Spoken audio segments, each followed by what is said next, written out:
ஒரு 5 நிமிஷம் சாப்பிட்டு வந்துடட்டுமா? என்னது சாப்பிட்றதுக்கு 5 நிமிஷமா? நான்லாம் தண்ணி கூட குடிக்காம வேலை பார்த்துருக்கேன்டா. பாடா ஜூஸ் குடிக்கிறீங்களா? வெயிட்டர், ஒரு ஜூஸ் 2 ஸ்ட்ரா, கொஞ்சம் ஃபாஸ்டா.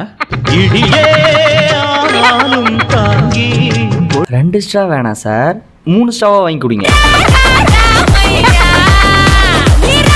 முடிச்சுட்டு அப்படியே படத்துக்கு போகலாம். சார் என் வேலைலாம் முடிஞ்சு, நீ இந்த பொண்ணோட வேலை தான். நான் போகிறேன். ஏன் அந்த பொண்ணோட வேலையை நீ பார்த்தா குறைஞ்சா போயிடுவ? போய் பாடுறா. நாம பேசிட்டு இருக்கலாம். அந்த பையன் என்னடா சார், அந்த பொண்ணோட வேலையை முடிஞ்சு, வேற ஏதாவது இருக்கா? எதையாவது உன்னை கழட்டி மாற்றா போடா. என்ன சொல்ற? சார் பேசன் செத்துட்டான். எப்படா? நீங்கள் தான் ஏதாவது கழட்டி மாற்ற சொன்னீங்க, அதான் ஆக்சிஜன் மாஸ்க் கழட்டிட்டு 1/2 மணி நேரம் கழிச்சு மாட்டினேன், செத்துட்டேன்.